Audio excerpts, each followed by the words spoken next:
Hey everyone, welcome back to Ignite. We are in kind of our final episodes of the year, rounding things out and really trying to pull out some topics that we think are really important to set everybody up for success next year. So I've got Evan Ilgenfritz, our VP of Paid Media, here to talk about road mapping. So road mapping, this is something that we as an organization do. I often hear in the sales process that clients love the idea of it. And then you get to the how to put it into practice. And I think that's where, we want to have a conversation today. Why are the roadmaps beneficial? How do they help us keep our eye on the prize? And how do they help us prioritize? Because there's always so much we want to do. So Evan, as we've got a new client coming in and we've just gone through audits and kind of some of the initial onboarding ramp up stuff. And it's time to sit down and really say, what's the roadmap going to look like for this client? Where do you start? It's a great question, Lauren. I think even before looking at the roadmap, the thing that we think is super important and what we do here at Cardinal is try to get to understand the holistic business goals a client might have, right? Even if it's not directly digital related, because they digital is either supplementary to different parts or it's a piece of the whole. And our goal is always to, how can we help digital help your whole business meet your goal, right? So when it comes to road mapping, that's the same mantra, right? The first thing we do is document and verify and keep updated a list of business level and marketing level objectives from both the client and from Cardinal's perspective, as it pertains to their goals, what we think needs to be elevated to the top of the list. So that's really the framing device, right? Because what we don't want to do with digital is live a bit in a silo that we're just doing this work, but we're not connecting it to correctly the larger needs of the business. Yeah, so you get a digital goal where your marketing counterpart might say, we really need to work on efficiency. I need my cost per lead to be $130 and right now it's $150. Like that's kind of where we're focused right now. But the business context or the business goals tell you what types of patients for what service lines at what locations. And it helps you understand that efficiency level may be possible in some areas, but not others where they're willing to pay more. So there's just so much you need from a context perspective. Yeah, absolutely. There's things like, frequently big items like a business trying to expand into new markets and open new clinics or locations, right? And so obviously that there's a lot from the business perspective that isn't digital related, right? Spinning those up, hiring the right people, all the stuff they have to do there, but that's an immediate flag that digital needs to be there to support, right? So getting those early and often, even if this is if we're in Q4 now in the holiday season, even if that growth is earmarked for maybe Q3 even, we want to know about it now so we can start kind of laying the railroad tracks down to get there. And so we've got the goals, we feel like we're clear on where we're going, and so that's the context within which then we have to live and think about what comes next. So what do you do? Where do you go next? Yeah, great question. When we think about road mapping, it's multiple steps that are connected to each other. So again, we talked about setting the clarity on business goals and objectives. The next step is the roadmap items, right? Okay, so great. We've heard you. We understand where you're going, what your needs are. Now let's pivot our focus back to digital and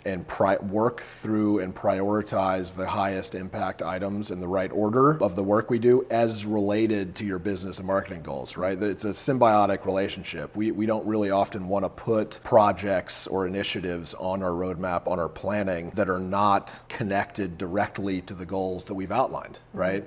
It's important to stay organized and kind of focus in that way, and helps clarify those priorities when we're turning those business goals into actions on the digital side of things. And when we talk about, like you said, the priorities, the action items, that has to be rooted in what? Like the actual data from the marketing platforms, what we're seeing in the feedback loop. Give me some examples, like what are the types of, are you putting on a roadmap, like update budgets? Are you putting on a roadmap, optimize these 5 keywords? Like what's the scale of the types of initiatives that you think belong on a roadmap versus just like evergreen, every day you should always be optimizing against X, Y, and Z? Yeah, that's a great question. I think the trick is it's important to stay focused. We think of the roadmap and the business objectives as the kind of the biggest, most important items, right? And that when you work with an agency or you have a marketing team, there is an expectation that there is this, boilerplate, ongoing, I think you said evergreen items that we're working on, which is, pacing and monitoring the accounts and confirming performance and reporting on results. These are things that are expected and on a reliable cadence. What we then want to do with the roadmap is not include that stuff. Let's just identify and focus the team in on the new items that we need to really move the needle on as it relates to business objectives. So that would manifest in items like we need to, if we're supporting new clinics being launched, we need to develop the strategy and the structure for the campaigns and then deploy them, right? That's the kind of, these are kind of big ticket strategy and digital items that we want to put on and identify on the roadmap. And how do the analysts play into road mapping? You know, you've got something like, I think there's roadmap items like you've described, which I think are the business coming to us and saying there's a need. There are things that we as the campaign leads see in the account. Let's take, for example, we believe holistically across, you know, your $100,000 spend that there's waste because of geographic targeting, right? Like, what are some examples that Cardinal drives the client doesn't come asking for?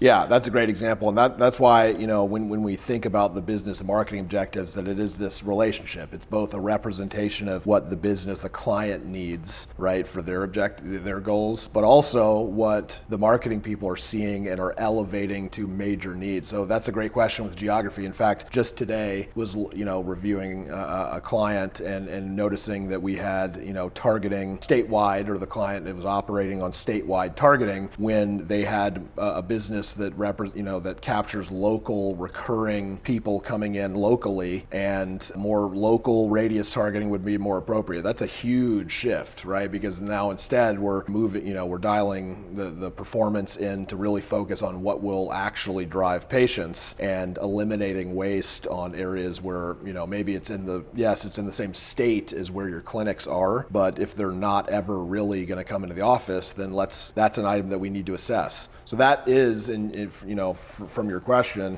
is a great item that would make its way onto the roadmap. It would be, you know, we've identified this, you know, potential waste and a need to reevaluate the strategy of geographic targeting, and that we're not only going to work through the strategy and work with the client to make sure they understand and are aligned, and then we're going to go through and deploy that. Evan, leaning in on the example we've been on, let's just stick with the geography for a moment. It's a collaborative effort, this roadmap, and I think, you know, at least in our great relationships, our client understands that and they're part of us, and we understand that and we're part of them. So you're not going to go just do a geographic analysis in a silo. You're going to need what from the client? What is their contribution to this type of initiative? How does the data come into play? Yeah, great question. I would say, you know, a lot of these items, when we elevate them to the roadmap, to these bigger items, there's always going to be multiple phases, and one of those first one is confirming with the client, right? So using that geographic targeting example would be to say, we've found this thing, potential wasted spend. However, we need to verify and make sure that that works for the client, that it actually makes sense, right? That, you know, there can be different licensing, state level licensing restrictions that require that you can't apply a radius and bleed into the nearby state, right? So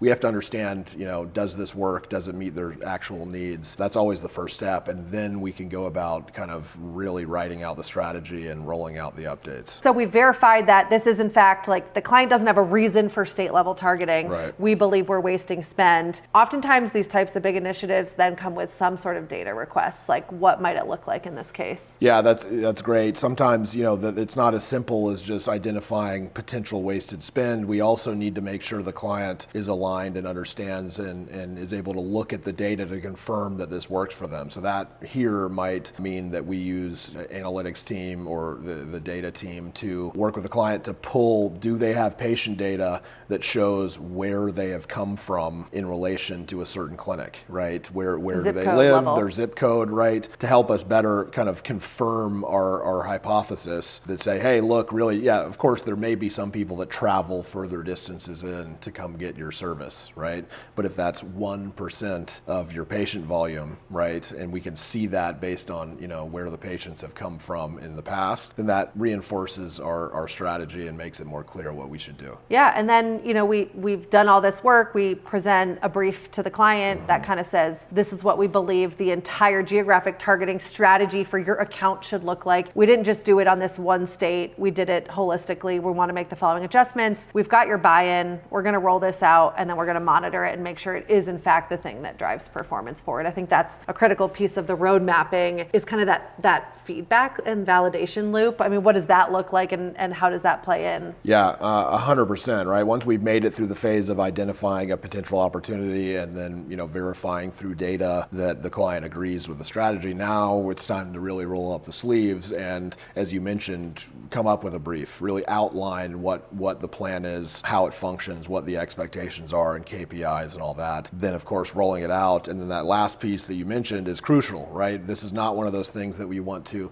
roll out and then, check back in a year, right? So establishing that cadence, we've rolled out a big change. What are the checkpoints that we have in place to verify performance? Is it continuing to work how we want, right? And even get that folded into monthly reporting cadences until we feel that it's kind of evergreen. That's right. Standard, until we verified it and we kind of, cool, let's move on. This is the right thing. It's working well. Let's move on to another thing. Yeah. And I think one observation about roadmaps, and I'm curious your thought, like it becomes a nice place, you can kind of archive things in that you can like hide the rows, but it becomes a nice place to look back on the strategic pillars over a quarter, a half of a year. Do the clients see it that way? Like how does the team use it and kind of looking back and drawing bigger assumptions or insights? Yeah, I think that's important. We at Cardinal use a spreadsheet build for the roadmaps, but any template is fine. I've, seen it different ways. The key component here would be encouraging retention of those roadmaps over time, right? Because when you're entering Q4 and maybe the kickoff of a new fiscal year or a new quarter, those are the things that we want to remind ourselves of, look at the performance again and kind of, inform where we go next, right? So that is crucial that we, these big items that we do, these initiatives, tests and strategies that we roll out, that we have a repository to reference back to. Otherwise, we've kind of lost the learnings, unfortunately. Yeah, I think that's key. It becomes a what did we learn kind of memory guide as well for the client and for us. You mentioned our template is spreadsheets, Google Sheets specifically, because we like it to be shared, living, breathing with the client. That's right. Yeah, we find that to be pretty easy, that it's, we want marketing team, agency, whoever's leveraging it is in there updating it frequently, right? This is the document that we live by in terms of strategy. So that makes it easier to work across teams and across departments and have it living and updated, but then also, of course, makes it easy for the client to leverage as well. And I think that's a good point. Of course, we tend to use the examples in media because that's your background and, where I sit strongly, but the ability to see the bigger picture of what the owned and earned team is working on, the rolling out of landing pages to support the campaign initiatives that are coming up, the content strategy, like that all has to work together. So in a solid multi-channel engagement, that would not just encompass media. Yeah, absolutely. Yeah, you're right. We have been largely speaking from the media perspective, but when we talk about, if you've got a marketing department that's got multiple teams handling different channels, or you're working with an agency that has different teams on different channels, that's really important, right? We want to look at the holistic digital picture, right? Because they all kind of rub elbows with each other, right? There can be needs on the organic side that paid media can support in certain ways and vice versa, right? So I think particularly for a business to be able to see all aspects of the digital footprint and how we're working towards, again, referencing back to those universal business goals and objectives, then we can really see how all the teams are contributing, and it kind of clarifies that we're doing the right stuff. So Evan, is it fair to say that the roadmap is synonymous with kind of the test and learn mindset? Like, do you think those two things are one and the same? Are there differences there? Like, what is the right way to think about test and learn? I think that's right. I mean, I think really any testing should be represented on the roadmap. And I would say that we frequently will have new clients come in and we'll take a look at kind of what old teams or agencies have been doing and find that there is no testing visible, any testing that you can determine anyways, because no one set it up as a test. That's right. Yeah, so you can kind of get a sense of that, and the reality is probably that not a whole lot of true testing was occurring, right? So again, testing is super important for kind of everything we do. In fact, we kind of, even if it's a really good idea, we probably want to approach it as a test first to verify, limit risk, try it, confirm it, roll it out, right? That's the method. And so in terms of the roadmap, I think, testing is one of the most important things to have on the roadmap to make sure that we're doing that we're driving things forward, we're challenging, existing assumptions, and that's the right place to have it. Do you have a framework you like to use do you have a framework you like to use for division of efforts, division of dollars? Like if someone comes to you and says, how much of my budget or my energy should go into testing versus, maintaining and running my core? Is there any advice you would give? Like always be looking at X% of your strategy as going into testing? It's a good question. I don't think there's not a one size fits all answer. I would say that it's important to be doing it. And in a lot of cases, you'll be doing testing that isn't, net new, right? It's not always add new channel equals test and learn. That's right. There's a lot of testing that we, need to be doing on just existing things that you're working on, right? If you got search and you're using certain bidding strategies, you ought to be testing that. That's not really a net new budget requirement, but 100% it just depends on, where the business is, how much performance they need out of their current strategies, what's the level of risk that they're willing to take to try something that isn't proven, right? If you have a business that only has paid search and it's time to start trying social or programmatic, that's the kind of stuff where, again, it's hard to say. It just depends on kind of the appetite of the client and back to the business goals, right? Like how much do I need to drive forward versus how much is what I'm doing giving the business what it needs, and therefore I can do moderate test and learn because we want to, the primary objective is protect the core. Yeah. I think the maturity of any digital program probably dictates it as well. If you've been spending $1 million a month in paid search for 12 months, years and years even, you're probably in a place where you're pretty solid on that, and you can, be testing into other channels. If you are newer in the digital sphere, your tests might look everything might in theory be a test because you're really just figuring out how to make the channel work. That's right. And honestly too, when we talk about particularly those items that are expanding into a new channel that hasn't been run with unknown performance, right? Those are usually come from a bit of an inflection point, right? It's not just because we should or we wanna, right?